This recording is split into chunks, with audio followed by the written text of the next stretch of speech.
Har Har Mahadev. We are almost towards the last leg of our exam workshop. I have shared various tips, affirmations, meditation, also feng shui tips of how to feng shui your study table. Besides this, we have also done various kinds of diet which should be included during exam time. Now we come to one important part, and which is about the learning tips. 5 tips to learn better. There are 5 major techniques by which you can learn your answers well, at least in terms of short-term answers. They can be really, really helpful. And also certain techniques which help you to concentrate better. So we are now going to discuss about those 5 techniques one by one. So the first and foremost technique is an easy one, which says the Pomodoro Technique. The Pomodoro Technique we have discussed earlier also. It is the 25 by 5 cycle. So we study for 25 minutes and we take a break for 5 minutes. And again, we study for 25 minutes. And then again, there's a break for 5 minutes. And for the third time, we study for 25 minutes but take a break of 20 minutes.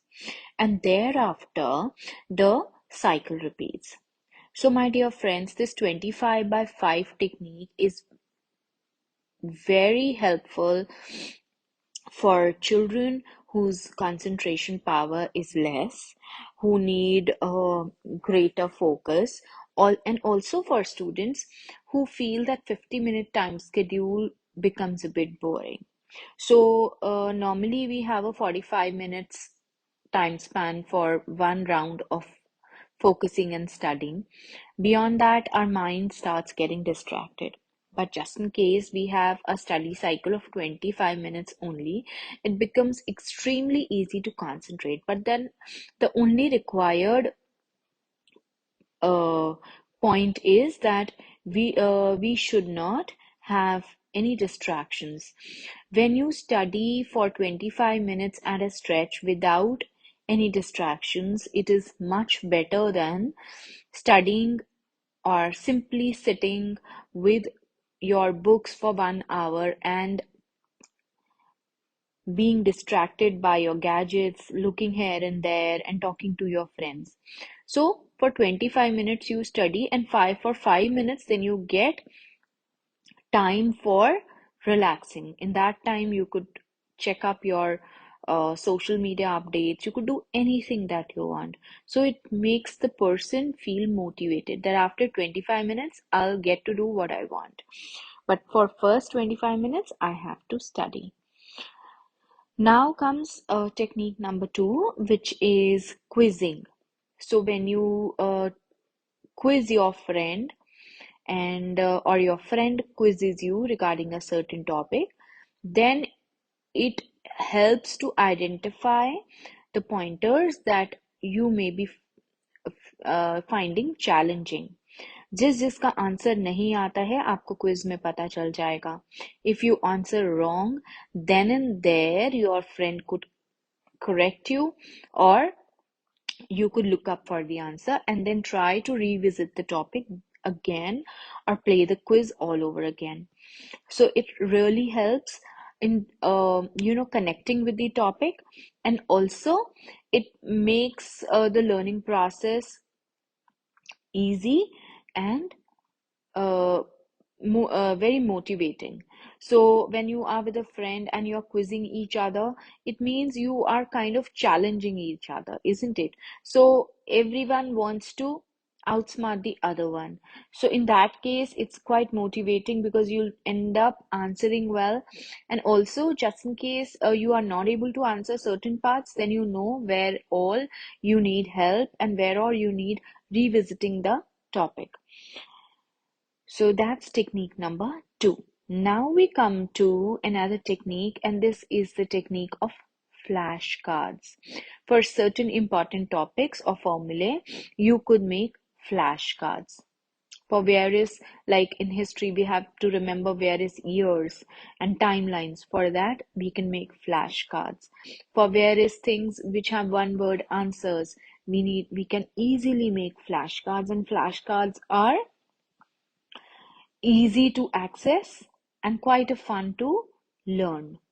So flashcards can be easily made by using an old set of play cards, and you can paste chart paper over it or color it and write with a permanent marker over it. So it can create a very good technique for learning. Now we come to another technique, and this one is sticky notes. I have discussed this earlier also. When you are covering the lessons, you can easily mark out the lessons. Wherever you don't know, you can put a sticky note with a little handwritten note on it that what all needs special attention. So when you are revising that lesson, that sticky note will appear and you know what all you need to pay attention on. So this comes in handy when you are covering the topics.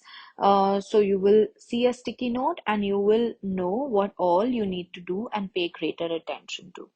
And now comes very unique technique, and it is called as the Feynman's technique. So what is a Feynman's technique? Feynman, Feynman, Feynman's technique. And in this, you have to have a prop and you think that you are teaching another person. So when you go on, uh, you know, with the topic in a self-explanatory mode, as if you are teaching a class or as if you are teaching a student, your conceptual power becomes much more greater, and it helps you to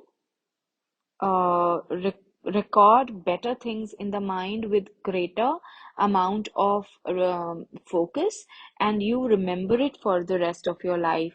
Try to explain the topic until you can convey it in simple words. This is my personal favorite, and I used to do it all the time. Now, after years, I have got to know the name, and this technique is called as Feynman's technique.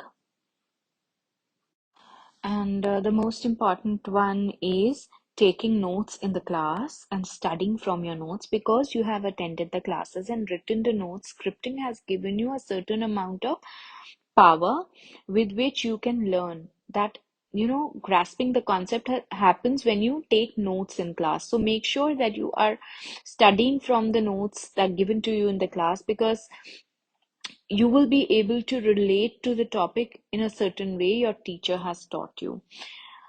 Last but not the least is practicing the question papers. Of course, the most effective one. Practice the sample question papers from previous exams or from online, and let me tell you that it works much better. This works so much because it will make you familiar with the type and model of questions which come in the exams. You will also get to know what type of questions are for how many marks. So you will definitely be able to understand the pattern of the paper, and also in how many words, etc., you have to answer it. So it's a great help. And last but not the least, when you are doing this type of revision, do not look back into your books and keep your phone away, because when you have least distractions, you are half done. So remember that you are studying, and all the studying has to be done for your own benefit. So note down everything, time block everything, set up a dedicated area to write your answers, organize your notes, keep yourself around, organized. Don't procrastinate. Don't keep on delaying your revisions. Don't do too much of revision at a time. Also, indulge yourself in a good hobby. Go out for walks. Make it a routine to study, and keep eliminating the distractions. Whatever is putting you off your work is a distraction. And last but not the least, Break down your task into achievable goals. Let your goals be SMART. S for specific, M for measurable, A for attainable, R for relatable, and T for time bound. Okay, hope this helps everyone. Wishing you all the best. You know, your life is beautiful, and so are you. All of you are intelligent and are going to do wonders in life. It's just an exam, but we need to do well by preparing smartly. And that's what I'm guiding each and every person who's listening to this for, answering the questions well and how to the prepare for the revision well. This is your friend, mentor, and guide Niti signing off. Bye for now.